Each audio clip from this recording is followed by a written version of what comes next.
There's 104 days of summer vacation and school comes along just to end it. So the annual problem of our generation is finding a good way to spend it. Like maybe playing the Phineas and Ferb video game. Just to specify, because there are a few out there, I'm playing the one called Phineas and Ferb. You know, from the hit show Phineas and Ferb. That's the one that stars Phineas and Ferb. We all think Vanessa's hot, right? Actually, wait 1 second. How old is Vanessa Phineas and... Whew. I take it back. Phineas and Ferb for the Nintendo DS released February 3rd, 2009, which is 2 years after the show started airing. This is one of many different games for the show, and they covered a variety of platforms. There was even a plug-and-play game, and God, I miss plug-and-play games. Do you see how stupid this controller looks? The game falls into a genre I have quite a few videos of on this channel already, that being Disney games. And if I had a nickel for every TV show turned shitty platformer, I'd have about $1, and that's too many damn nickels. To be fair, I can't judge the game yet, I haven't played it, although psych, yes I have. That's how content creation works. Honestly, it's not that bad of a game. Oh my god. Why is Ferb tweaking so bad? What the fuck? Let the record show, I never said it was good, I just said it was not that bad. Ferb, I know what we're gonna do today. There's voice acting. Holy shit, man. I lied, give it an Academy Award. It's very, very few lines that are actually voice acted, but goddammit, I have been deprived lately, and this blew my mind. The plan is to build a giant roller coaster, and don't get me wrong, I'd love to do that, but I'm just getting like a teensy bit distracted here, cause what the fuck is this? What? What the fuck? What? What the fuck is this? Why is his head? What? Why does his head look like that? What is Ferb? Ferb looks like Plank. Oh my god. Oh my god, they look so fucking wacky. When it's time to move on, we bump into Isabella, who, to put it nicely, is shaken like a crack addict, but at least she said the line. There are trash heaps spread all throughout the town, and Phineas, being the little dumpster diver he is constantly face down, ass up, in presumably rusted nails and heroin needles. Honestly, by the end of the game, he should either have tetanus or HIV. Meanwhile, Ferb's contribution is playing handy-manny fixing up broken things all throughout the town, or being Phineas's personal stepladder. Honestly, very impressive, but what the fuck is this? Each level, we're keeping an eye out for different materials or course pieces for our track, because keep in mind, we are trying to build a roller coaster after all. Out of nowhere, we start getting hunted down by Candace, who gives us a sassy little run and some moves that looks like she has some squirrels in her pants. Basically, the longer you stay in a level and do classic Phineas and Ferb things like walk or, I don't know, fall off of a building, a meter will fill. At 100%, Candace gets triggered and we find ourselves in a maze where we need to collect all of her loose screws, while she's actively hunting us down. And someone please tell me why this is terrifying. She literally just grabbed us and picked us up by our necks, and I'm not into that. Well, assuming you collect all the screws, you're free to go, and after completing the little tutorial section, we get to start off building different parts of the roller coaster in either a game where you need to connect 2 3D pieces or just do a puzzle, and honestly, both are pretty fun. The puzzle game requires you to rotate certain pieces to fit, which makes it slightly more challenging, but overall, it's a good time. Once everything's built, we obviously have to make sure it's safe, especially seeing as throughout the track stars are spread around. You won't be able to collect all the stars on the first go, as there's different paths you have to take each time containing different stars, and on my second go... Oh no, that is... What the fuck? What the fuck? What the fuck? They should be dead for so many different reasons. Massive won't even describe this, Phineas. You're supposed to undersell. You don't oversell. Or else it's just a disappointment. The first real level is just a continuation of the tutorial world, but we do get introduced to a few new features. One is hidden parries across the map, and the other is...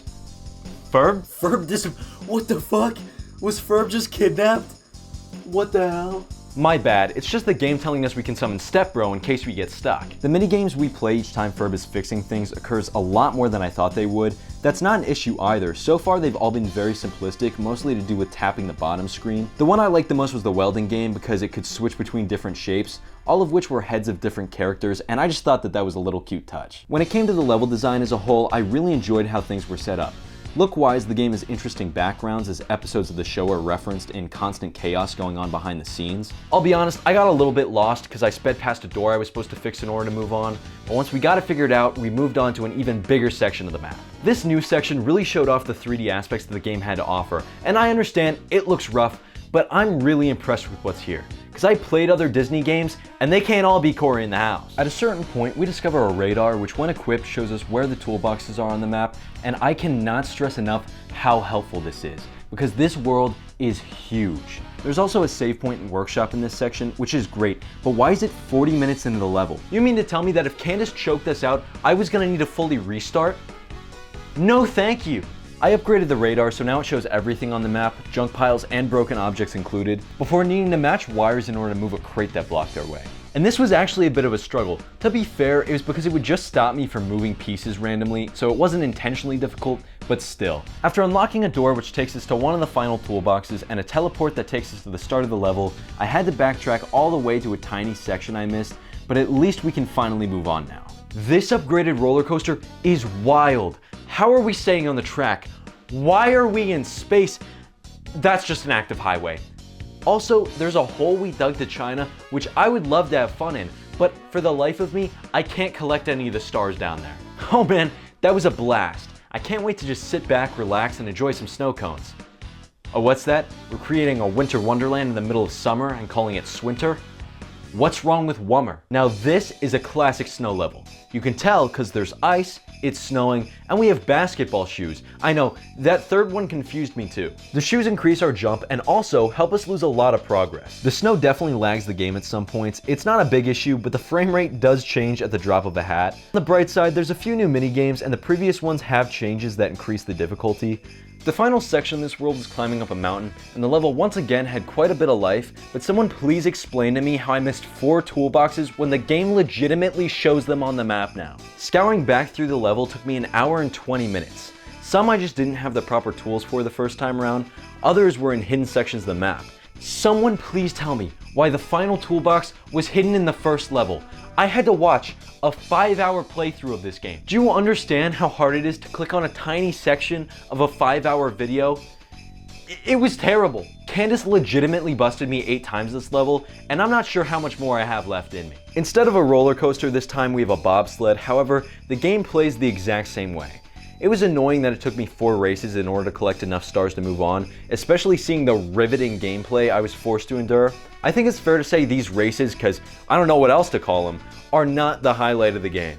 Level 3 turns us into a couple of dirty boys, because you know, it's a monster truck level. We found a vacuum that became Ferb's personality for the entirety of this world, and despite needing to find 12 course pieces this time around, they were all very easy to find, which I appreciate after the hell I went through on that last level. Everything was also very puzzle oriented, where we had to unlock several doors by using our special step bro abilities, which yes, included standing on Ferb's shoulders. Overall, this was just a nice cooling off point for me, and even the racing felt smoother despite just being more of the same. But someone please explain to me, how does this keep happening? Somehow the boys taught Candace how to parallel park. It seems to me like they're just taking credit for it, but who am I to argue?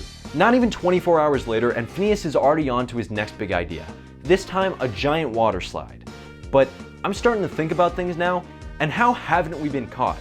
Apparently, right now, there's a giant roller coaster the size of the town, a winter wonderland that had a giant mountain, a monster truck rally, and now a water slide? Our fence isn't that tall. You can see it. There's a giant circus tent just in our backyard. If I was Candace, I'd be going crazy too. I am going crazy. Ferb is an absolute animal, just lifting crates the size of him over his head one-handed. I mean, it makes sense. He has been holding Phineas up half this game. While exploring the level, Candace tries to stop us again, and although it's not really an issue, it was my first time realizing that the amount of screws you need to pick up scales per level. Other interesting things that happened this level included falling off of a platform that had a really long wait time, a giant baby head that was just bouncing around in water, and jumping down a hole we dug to China. Because that's right, it wasn't a joke I made earlier, the game literally confirms it. I circle around collecting the final pieces I need, all while admiring the level design once more, because come on, it looks so cool. Before we get to view the Rainbow Road of Phineas and Ferb tracks. Okay, look, I know I said it a few times before, how are they alive? The safety is not safetying. In fact, it's actively unsafe. Anyway, it looks like the boys are finally gonna get busted. But wait a second, where's Perry? What? What? How in the world did we think we could get out of this game without having an Agent P and Dr. Doofenshmirtz battle? Honestly, this shit is the highlight of the game. What is going on? Perry needs to dodge attacks and pull levers, all while trying his absolute best to annihilate Doof. We have to match this joystick to the arrows we're shown and get to repeat the same thing 3 times over, but it isn't a challenge, except for the fact that it is and we nearly lose. There we go. Oh my god, that was a close call. Thank God we barely pulled through beating Doof and causing everyone with epilepsy to have a seizure. The Shrinkinator that was being used against us this fight ends up malfunctioning and shrinking down all of our rides, and god damn it, Phineas, I told you to undersell. Cause now all those giant rides that we said were the size of the town have so much shrinkage, I can't even find them in the bushes. And that's why I use Manscaped. I'm sorry, that was a stupid bit, but you know what pisses me off? The fact that the game confirms that they haven't been wearing seatbelts this whole time. So that was Phineas and Ferb for the DS. Honestly, I don't know whether or not I should be impressed. For a game taking place on the 2DS, the attempt at a 3-dimensional world was not that bad by any means. Plus, the models look good, or terrible depending on your perspective. For me, my favorite part of the game would probably have to be the level themes. I really enjoyed it because it made it feel like they weren't exactly just reskinning each level, but also made each one feel like it was its own unique experience. The same concept for me didn't work when it came to the racing games. Honestly, I just had no interest in them whatsoever. If you take away the need to collect stars, there's no reason to replay them more than once. Then again, I don't know why you would want to play any part of this game more than once. When it comes down to the bottom screen mini games, I actually ended up enjoying most of them.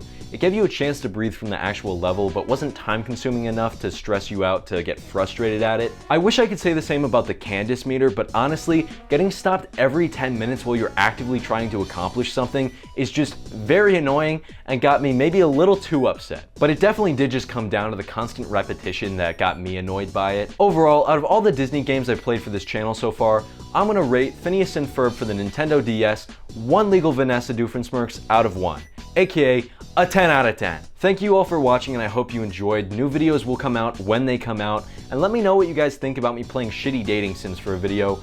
I just think it would be fun. Or if you have any other suggestions, just leave a comment below and I'll see what I can do. Thank you all for making it this far in the video, and I'll see you around.